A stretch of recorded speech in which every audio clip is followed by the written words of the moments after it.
University of Missouri Healthcare knows you've got better places to be than in a hospital. That's where our world-class technology and highly skilled medical team come in. We get you home sooner. That's important to you and those who wait for you. Rufus, guess who's home?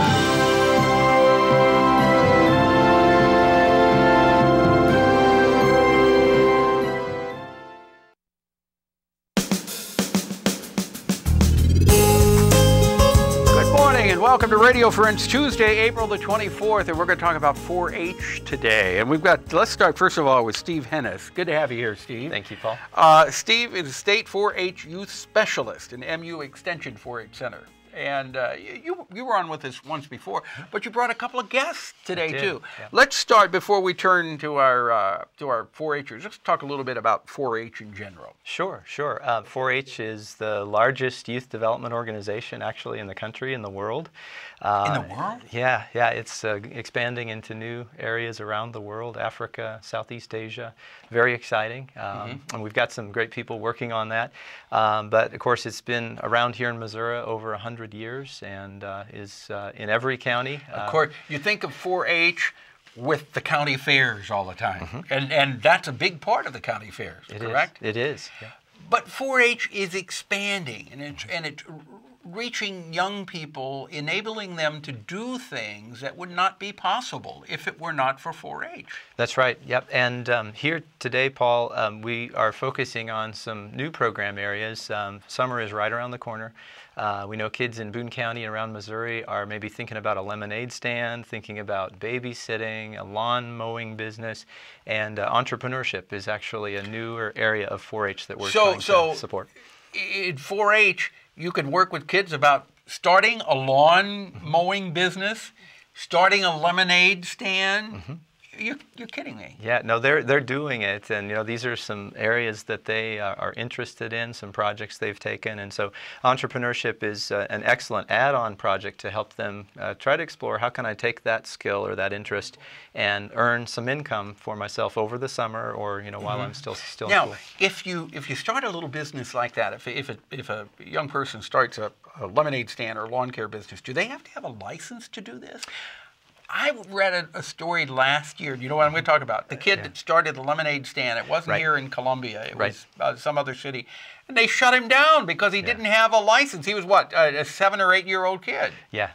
They may need to check that out. When they first get started, that's not going to be an expectation. But I think what that points out is that parents and family need to be behind a young entrepreneur when they get started and start asking those questions, especially if it becomes something more than a project or a hobby and into something that they want to do year-round and or professionally. Okay. Yeah. Now, we've got a couple of young entrepreneurs with us.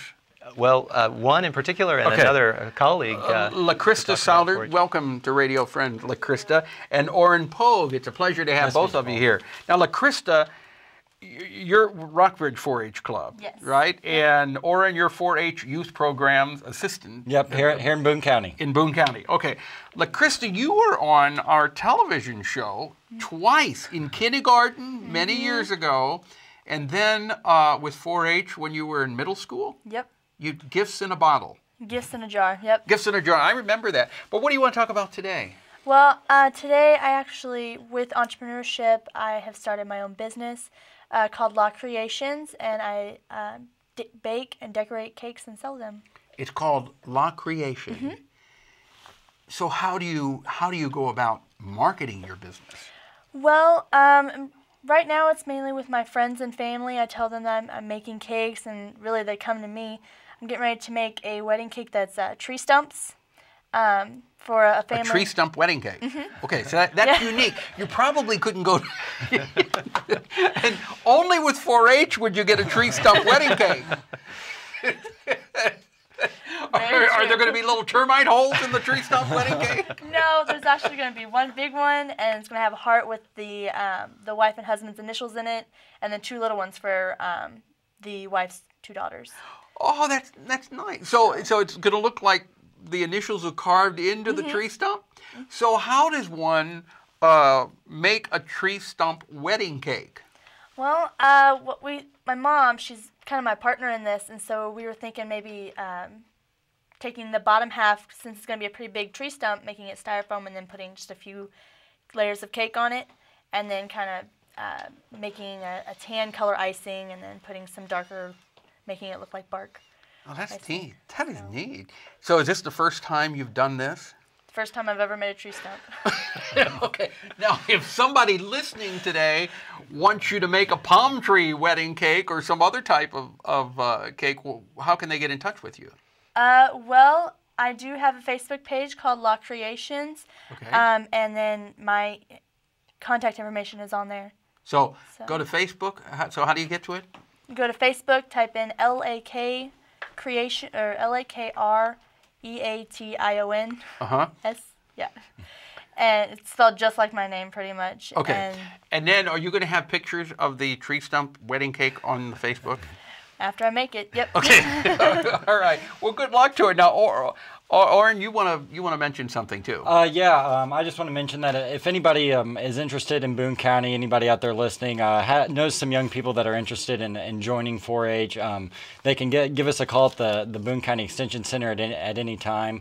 Also, the real big event we're pushing for is it's going to be our 49th annual Boone County 4-H barbecue fundraiser. It's going to be on Saturday, May 5th from 4 to 7. Okay. It's going to be out at the fairgrounds, and if people haven't been to the fairgrounds lately, I really encourage them to come out. We've been out there a lot lately.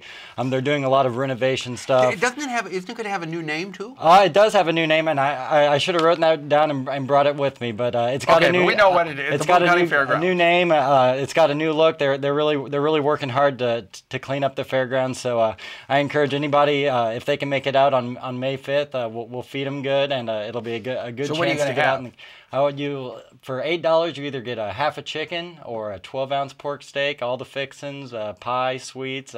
We've got it all. So are the 4-H'ers doing all the cooking on this? All of the clubs, our 4-H'ers and our volunteers, we break it up. We have, we break it up for each of the clubs, so they have kind of different duties. But it's all put on by our volunteers and our members. So. And are you going to have Lakrista bake a special stump cake? I don't know if she'll bake a stump cake, but there will definitely be some kind of duty for Lakrista. We guarantee that. Well, she can't do the stump cake because that's going to be for the wedding. That's right. You got to save up for that. Oh, yeah. All right. Gotta have my big Well, bang. for more information on 4-H in general, what should they do, Sure. Steve? Go to the website 4h.missouri.edu. Okay. And in particular, if they're interested in entrepreneurship, we are doing a Build a Business camp at MU this summer, July 22nd through 26th. Okay. Lakrista is a graduate, and she will be there actually as a counselor helping other youth. Well, good. Thank you so much for coming by.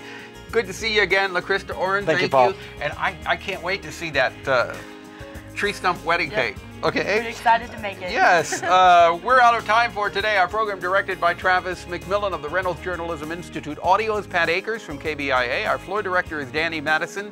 And our assistant producer and guest coordinator, Uncle James Mauser. To listen to this again or watch it, go to kbia.org, click on Talk Shows, and then Radio Friends. Bye-bye.